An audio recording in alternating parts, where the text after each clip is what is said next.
Good evening, everyone, or whatever time of the day you're watching this. This video is going to be an instructional video on the basics of fishing. So if you already know how to rig a Texas rig or things of that nature, you probably don't need to watch this. This is for anyone who may have an urge to start fishing or be interested in the sport of fishing. So we'll start with a basic Texas rig, which they make extra wide gap hooks in different sizes. This happens to be a 4/0. And shout out to my buddy Chris for this awesome backdrop right here.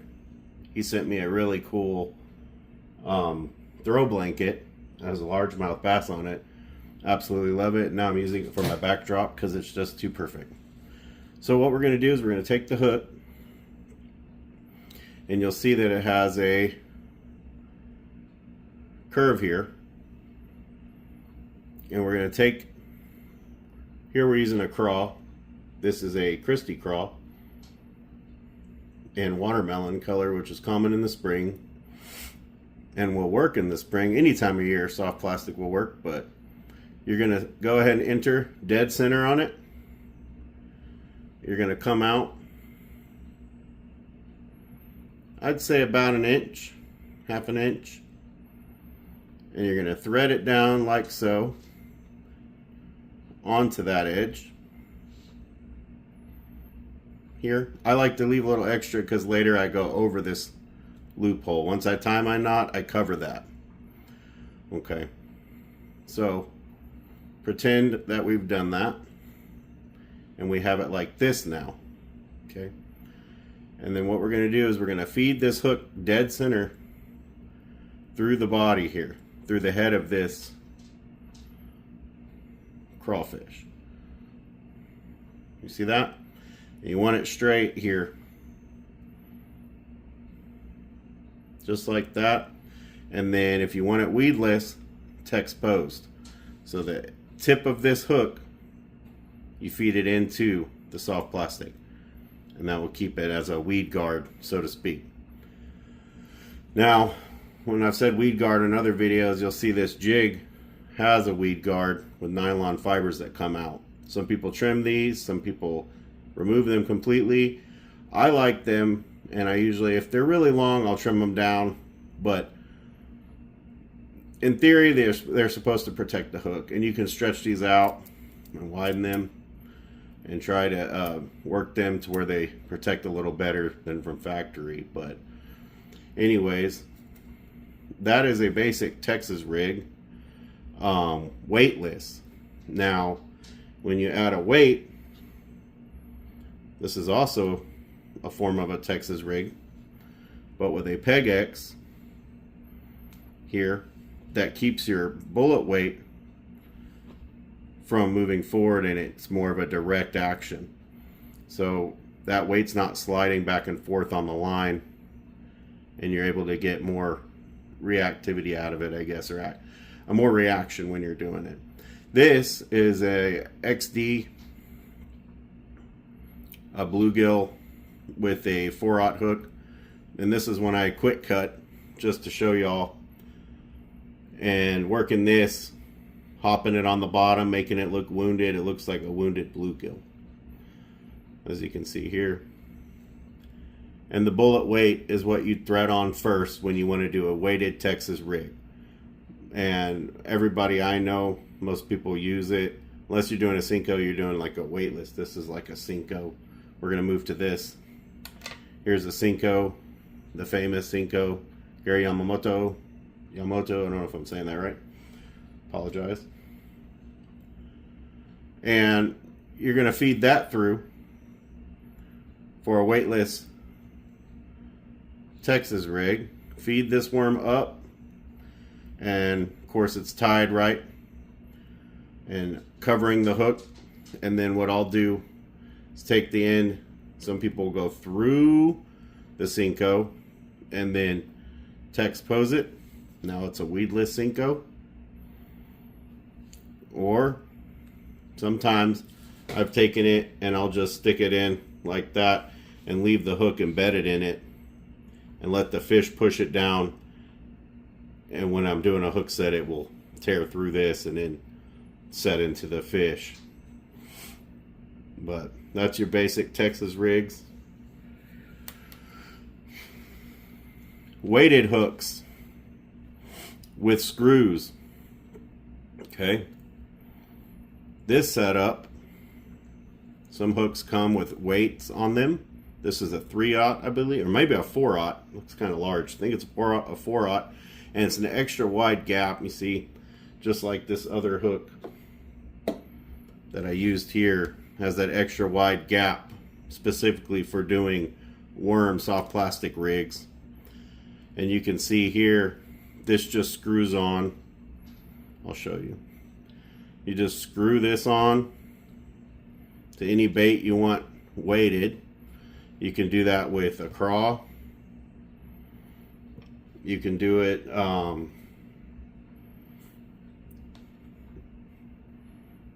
with a bandito bug.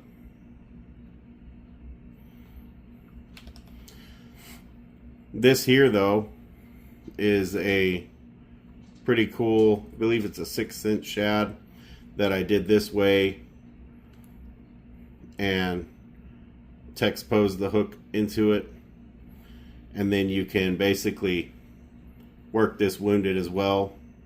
It's got a great action. You can slow roll it on the bottom and get fish, you know, and get bit.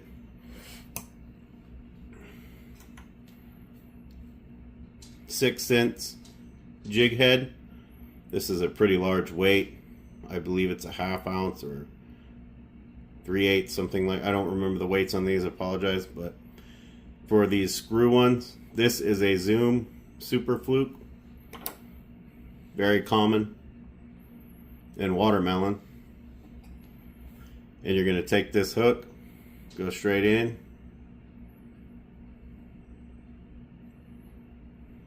this way, feed it through here, and just start manipulating this plastic, threading it on little by little. Once this is on though, this takes time. Once it's on, it's not coming off easily, and that is the point. Here we're just threading that on, screwing it on to those threads, and it's got that bait holder already built in, as you can see here. However, when I want it to, where I want it to end up is upright, because I want the hook to come out of the top here.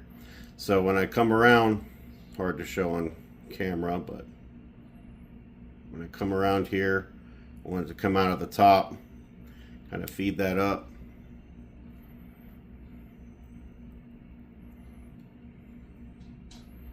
This is another way. For example, this is a very large, I wouldn't probably run this pattern, but another example of a screw type weight or bait holder with a screw. I'm not really a big fan of these, but they do work, especially for Z-Man products, and those are more stretchy than these Zoom. They last, the durability is a lot more proficient, I guess. Crappie baits. This is a little Roadrunner. I believe it's a 1/16. It's very small Roadrunner for a very small crappie bait. It's a smaller bait, which crappie will hit.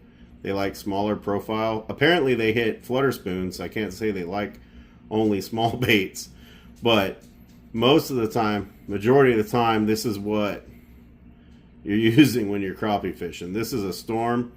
It's a Purple Storm by Z-Man, and the elasticity, you see that? Super elastic. Doesn't tear easy. It's got a little funky action here because the Texas heat kind of molded it a little, messed up the mold that it originally had, which I'm sure was better than this. But all you're going to do for this, take your Roadrunner, orientate your bait like this, the back here, whoops, the back right here, and you're going to feed it through and out like that. Once I have it in position, I don't know if y'all can see that,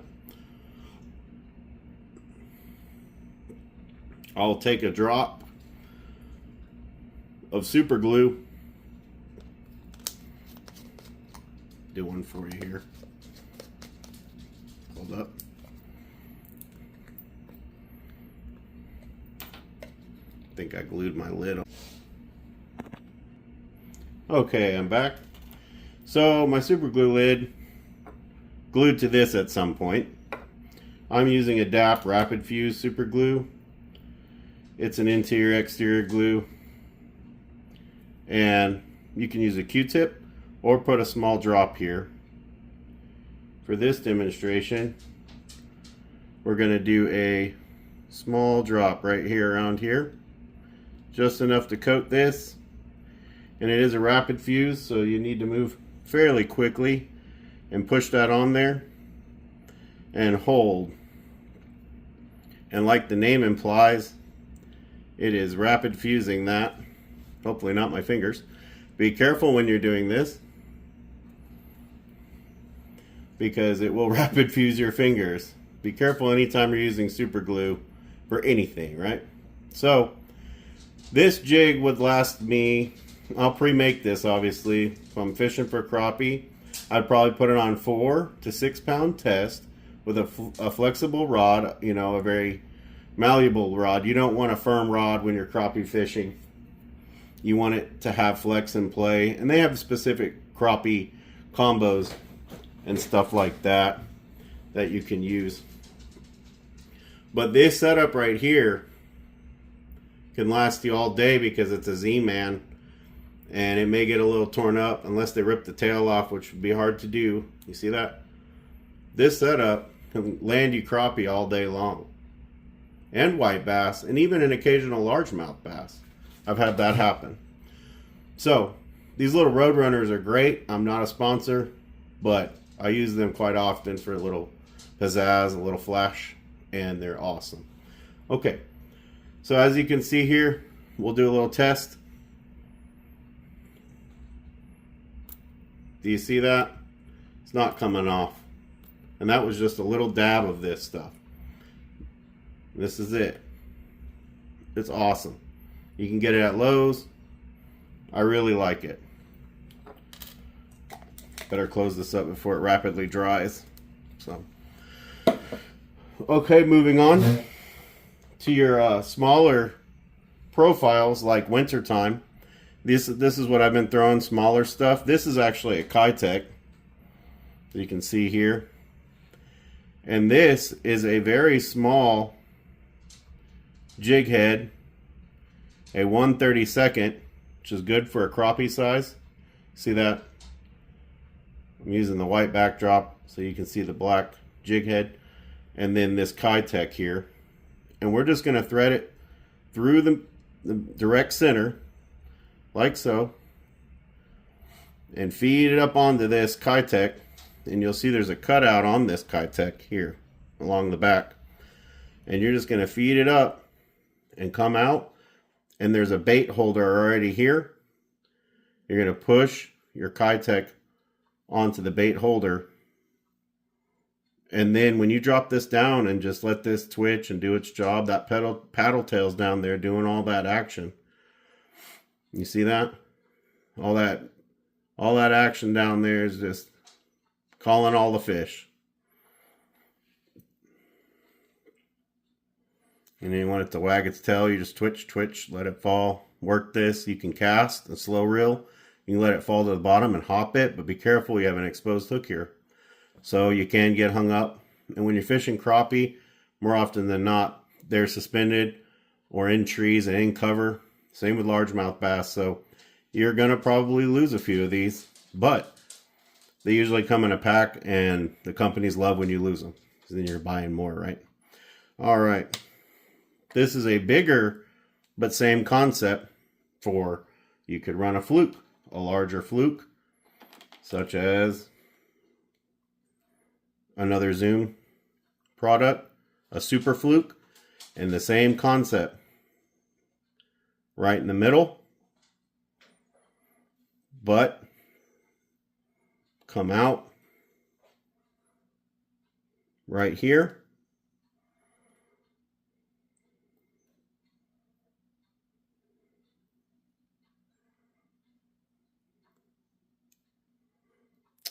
Excuse me. Right through the top here. Feed it down. You're going to come out and work the bait up. I went a little too shallow there. Hold on.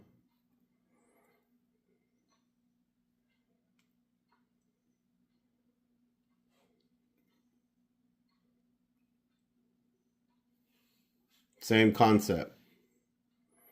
This one's a little worked by the sun, but you want it straight as you can, like that. That's a good setup. You throw that, hop it on the bottom, let this tail do its dance, dancing tail, and call the fish to the lure. You can slow roll this. You can cast it into boils, bait boils, and when the fish are schooling, this will catch largemouth, everything.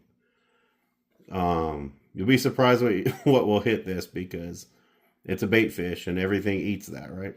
Smaller profile fish. And this is a good size. This is a 3.5 inch Zoom Super Fluke in watermelon color with a 1/8 ounce jig head by NACO. Yep. Super nice tungsten head. You don't have to use fancy stuff. I just prefer this one. It's painted. It's nice. They're kind of pricey, but they're on Amazon. And they have really good products. And the hooks are really sharp. Okay, moving on. I was going to give you all, talk to you about Peg X. Cut some line here. All right. So, when you don't want your weight sliding up and down, a bullet weight will slide up and down on your line like so, right? When you do a Texas rig and it's jumping all around and can get caught and stuff, what you'll do is you want something to stop it here. And then you'll have everything kind of tightened up where you can hop it, and this bullet weight staying here. And a quick shout out to my buddy Tom for making these awesome weights. He painted all these, and they're amazing. And gave me a whole pack for Christmas, so thank you, Tom. What you're going to do is it's the end of your fishing line. Okay, these are Peg X. Now, you don't have to use these, but like I said, you don't get hung up as often if you use a Peg X. I'm guilty of not always using them, but you're going to take your line and go through the Peg X. I make a loop. Excuse me. If you can't make a loop and get through, just stick your line straight through and come back through, but I don't know if that's possible. But for me, I go through the Peg X like so, and then I push the Peg X on.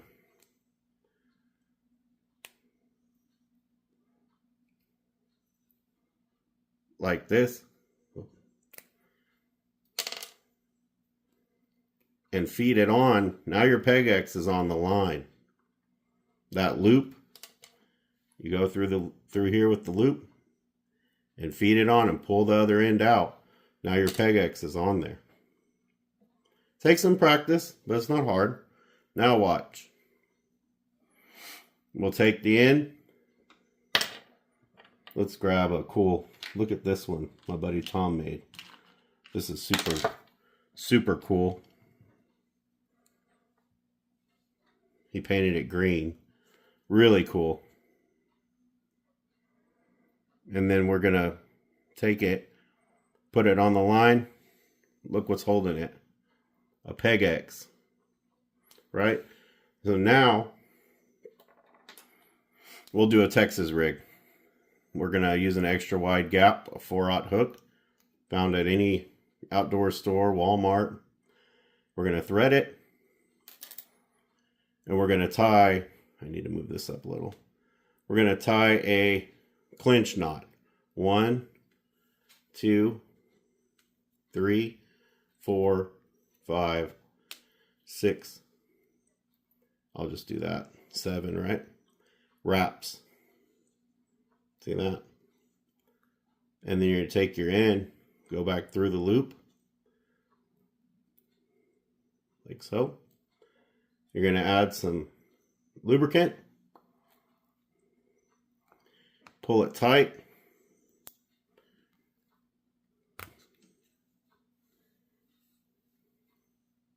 This is pretty thick. Red Cajun, I'm using 17-pound test for my demonstration. You see that? Clinch knot. Now, what I'm going to do is, you can adjust this peg X anywhere you'd like it. See how it's staying there now? Let's trim this real quick. You see how that's just staying in position? My buddy Tom prefers it to be a little bit up, so there's a little bit of action there, movement, and then you can cover your loophole with the bait you're using, or lure, or soft plastic you're using. So for this demonstration, I guess I'll grab a fluke again. And what we'll do is go dead center on the fluke. We're going to come out, push it up, like so, feed it on to the extra wide gap hook, take this in, feed it up and out of the body of the fluke, and texpose it. I don't know if y'all saw me do that, but there is a nice setup. It's weedless. You could throw this in the weeds and not get all stuck and tangled up. It's got great action. Look at that booty shake. And you can hop this on the bottom. I've caught big bass with a Arkansas shiner color, and anything shad, pearl white, watermelon with red and black flakes. These are go-to colors. They work all year round, specifically watermelon in the spring. But this setup you can't go wrong with. And it works for, it also works for Christy craws. Give me just a second. Pull this off. I think I'll wore it out. Let's see if we can get this off of here. It also works for Christy craws.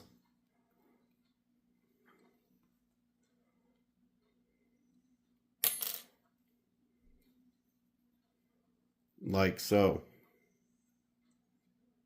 And you're going to thread it right in the middle. Come out. Feed it up. Turn the hook. Right. And you're going to go straight through the body again. Like that. And then feed it in. You'll see. And it's weighted with a peg X. It's perfect. You hop this around in the weeds, you're liable to get bit by a big bass. And this tail here, craw imitation, is moving up and down. Looks very realistic. And crawfish are on the menu for largemouth bass. Always. Ned rigs with a weed guard. Something a little smaller here.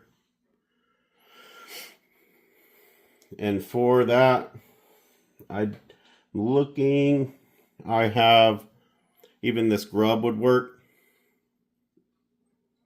Or you could cut the tail off here if you wanted to shorten it up, like a traditional type Ned setup. But you go straight through the middle and out the top and feed it on. like this. Now you have this weed guard. You can work around the hook like that, and then in theory it's supposed to keep it, and it will stand upright, and this tail will jump around as you're hopping it on the bottom. And this is also a way you can rig your Neds or anything you want to stand upright. I'll put Hellgramites on these a lot of times and get bit or hung up, but it does work. For rattle jigs or any jig in general, trailers. I did not cut this one, but I'm going to. I want to shorten this up. And so I'll come in and cut a little bit off this Christie crawl. I need to level it a little bit, but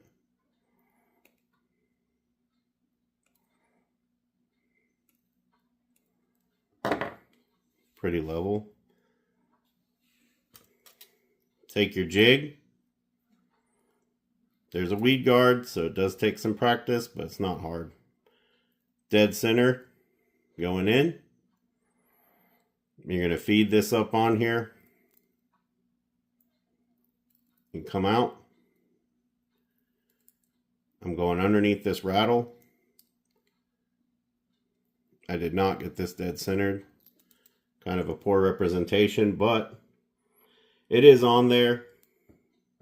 In jigs, you want to drag, maintain bottom contact, or hop if you're in a rocky situation. I hop it through rocks. These are amazing. You can even let them soak.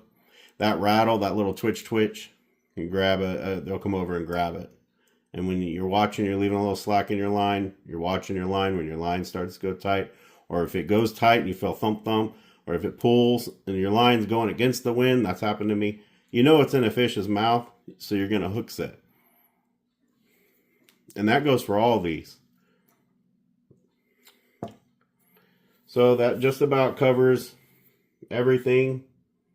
The basics. But I didn't go into drop shotting. I didn't go into Carolina rigs or anything like that. This is your basic drop shot. This is a margarita mutilator and a small 1/0 hook. I got a buddy named Daryl who's really good at drop shotting. And he'll hook it through and feed it up, and he knows how to do it all and put the weights in. We'll leave that video for him. I'm not the best at doing drop shotting, and actually I have him help me do it a lot of times. It takes finesse and a lot of patience. He's really good at it. That about covers everything. The basics of the Texas rig and, you know, screw weights, weighted hooks, extra wide gap, how I thread them on. Text posing, remember to tuck your hook in. If you want it weedless, we went over Peg X. They also have instructional videos on Peg X that probably do better than I just did. But I just wanted to get this information out there so y'all have the basics to go out and catch fish. So thank y'all very much. I appreciate your time, and have a great night. And lastly, this is a Wacky rig tool. And the way you're going to do a Wacky rig is with a Cinco. You're going to slide it in. You're going to push these rubber bands that you put on the end here and come with this kit. And you're going to feed it up about midway. And you're going to pop it on like so. Take a small 1/0 or 2, and you're going to feed it. I put a little bit through, kind of skin hooking through there. And when you drop this down, you're just going to let it fall. And you may get hung up, you may lose a few, but this technique works really well. And so that's a Wacky rig. Thank y'all for watching, and I'll see you soon.